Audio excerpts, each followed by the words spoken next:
భావజాలం అనేది బయటకు వచ్చింది. అప్పటి వరకు బీసీ భావజాలం పెద్దగా లేని పరిస్థితి.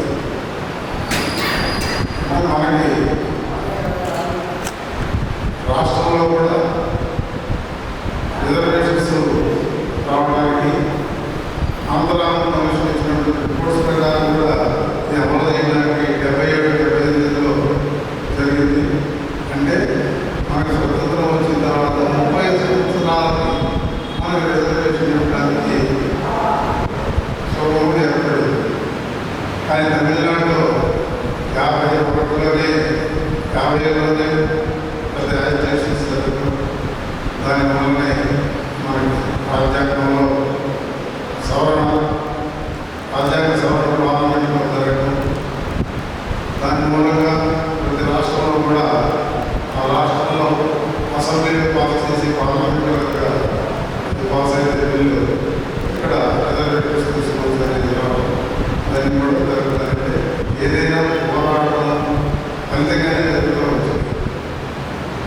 కాబట్టి ఇక్కడ పరిస్థితి మనం ఆలోచించినట్లయితే మన రాష్ట్రంలో పోరాటాలు చాలా తక్కువ, పోరాటం చేసే పరిస్థితులు చాలా తక్కువ.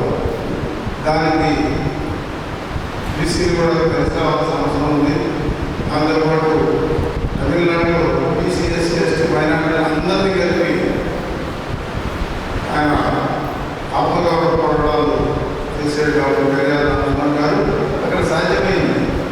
కాబట్టి ఇక్కడ కూడా కేవలం బీసీలు పోరాటం చేసిన ద్వారా మనకు వస్తాయనేది కాదు. అందరం అంతా ఒకటే భోజనాలు కాబట్టి బీసీ ఎస్సీ ఎస్టీ మైనారిటీ అందరూ కలిసి పోరాటం కడుపును చూపించి తద్వారా మనం సాధించుకోవాల్సిన అవసరం ఎంతైనా ఉంది. దాన్ని all India Bahujan Samaj party ఆలోచించి బీసీ యొక్క పెన్షన్ గారు కూడా చెప్పారు, బీసీలకి ఉన్నతమైన స్థానం ఎప్పుడైతే వస్తుందో తప్పనిసరిగా బీసీ ఎస్సీ ఎస్టీ మైనారిటీ అందరికీ వచ్చేటువంటి పరిస్థితి. ఎస్సీలకి కూడా ఈ రిజర్వేషన్స్ ఇవన్నీ రావడానికి కారణం కూడా పునాది జ్యోతిరావు పూలే లాంటి మహాత్మాలు. కాబట్టి మనం ఇప్పుడు కూడా పట్టుబడి పరిస్థితి పనిచేయాలి, వాళ్ళ ఉన్నతి కూడా మనం పనిచేయాలని చెప్పడం జరిగింది. అదేవిధంగా ఇప్పుడు మనందరం కలిసి పనిచేయడం వల్ల ఒకరికొకరు సహకరించడం వల్లే రాజ్యాధికారం చెప్పేటటువంటి దిశగా కూడా ప్రయత్నించడం తెలియజేస్తూ ఇప్పుడు మనకి ప్రత్యేక అతిథిగా ఇక్కడ విచ్చేసినటువంటి రంగారెడ్డి గారు జిల్లా రిజిస్ట్రార్గా పనిచేసి వారు ఈ మధ్యనే కానీ బీసీ భావజాలం పుష్కలంగా మన మనసు నిండా నింపుకొని అనేక బుక్స్ కూడా వారు రాయడం జరిగింది. బీసీ ఎస్సీ ఎస్టీ మైనారిటీల మీద గట్టిగా అందరం కలుపుకున్నటువంటి తత్వమైనటువంటి వ్యక్తిత్వం ఉన్నటువంటి ఒక వ్యక్తి. వారిని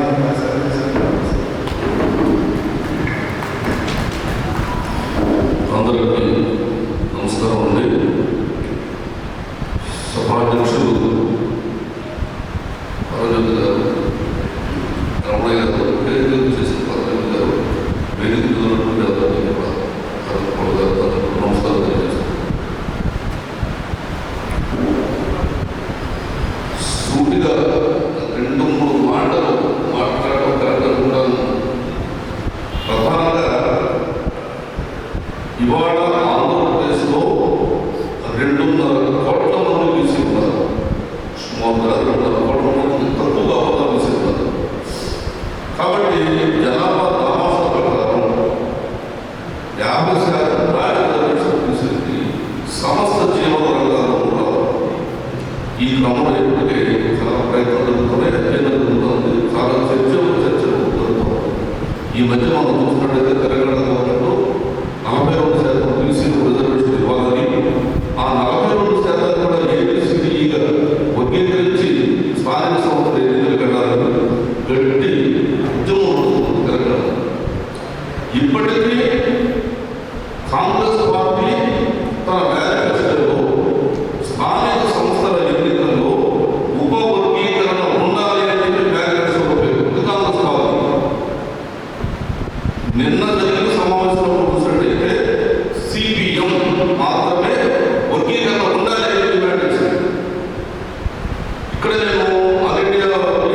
ఇప్పుడు మీ కళ ముందే ఉంది చూసినట్టయితే